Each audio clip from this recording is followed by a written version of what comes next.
Alright, so let's look at finding equations of ellipses.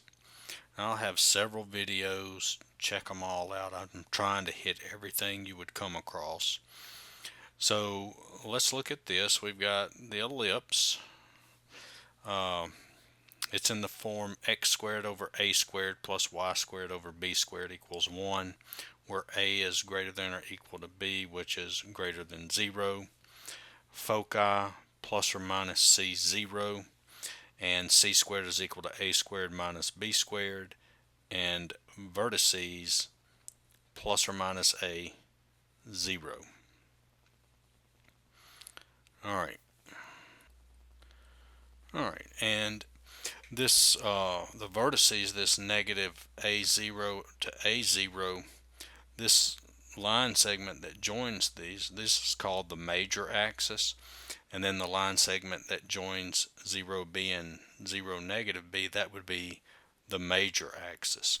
Notice, and this is what's important here, is the a is larger than b, so the larger number will be under x in this case, and you can see it, the larger axis is going horizontal. And then if we have an ellipse, x squared over b squared plus y squared over a squared equals 1, notice a is larger, so now the larger one is underneath y.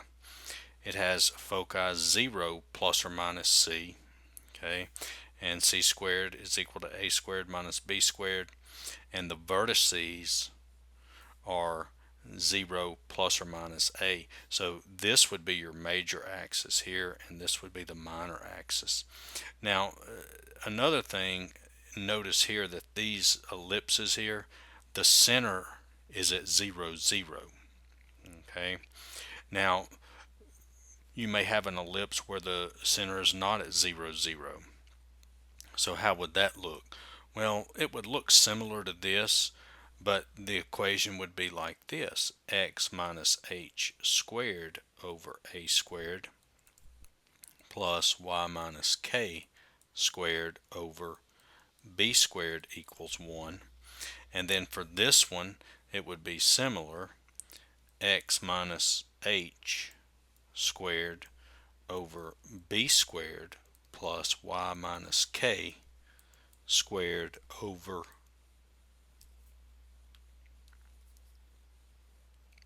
a squared equals 1. So this is what you're going to have to pay attention to. Okay, you'll have to really watch that to get the center, and know how which way the major axis is. Okay, we look for the larger number. All right, so let's look at some examples. All right, so another example. Find an equation for the ellipse that has center -1, 4, vertex -1, 0, and focus -1, 6.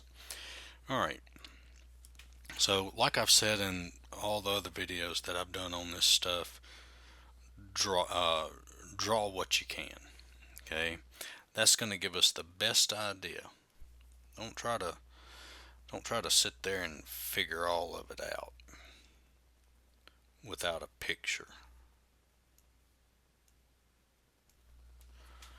Alright, so we'll do this in different colors. We'll label the center in red, we'll label the vertex in blue, and the focus in green.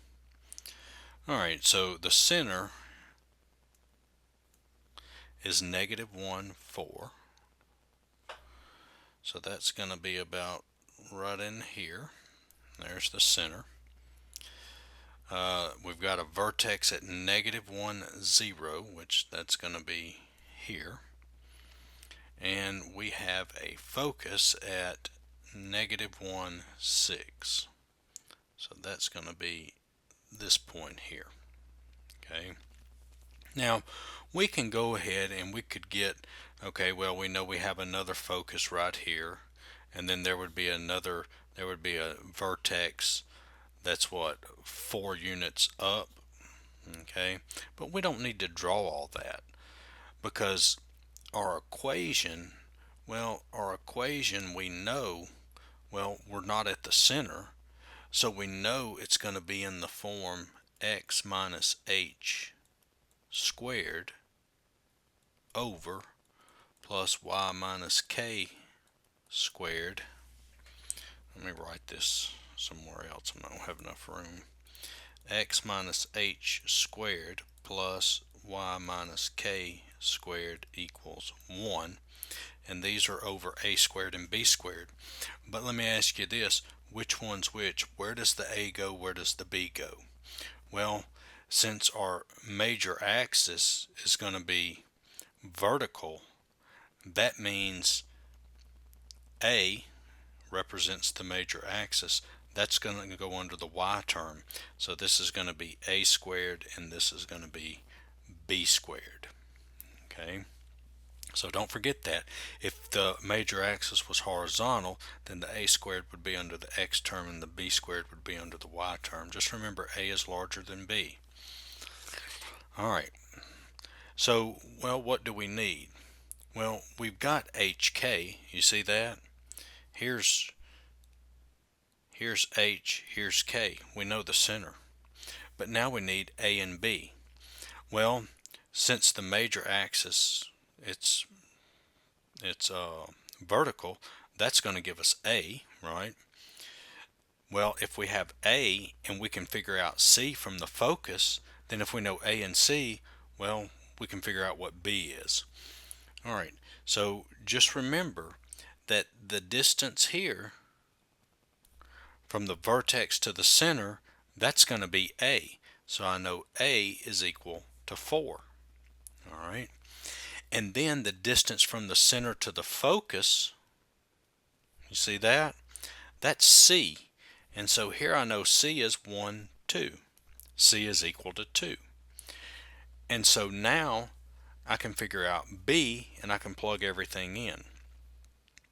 So I know c squared is equal to a squared minus b squared. So let's plug everything in.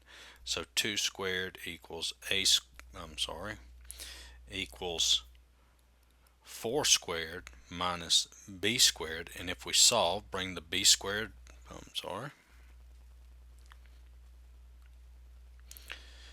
hit something. Accidentally hit an icon. Alright, so the b squared comes over here, so b squared equals, and then that's going to be 4 squared, which is 16. Bring the 2 squared over here. 2 squared is 4, so minus 4, so b squared equals 12. Well, now we plug everything in. We know a, we know b squared, we know h and k. So we're going to get x minus -1 squared over b squared. Well, b squared is 12 plus y minus k, so that's minus 4 squared over a squared. Well, a is 4. 4 squared is 16, and that equals 1. And so we finish this off. I'm just going to change that to x plus 1. But, you know, if the video helped, go ahead and check out my other videos, and trying to do all the scenarios you'll come across. But yeah, check them out and give me a like, share, and subscribe, and thanks for watching.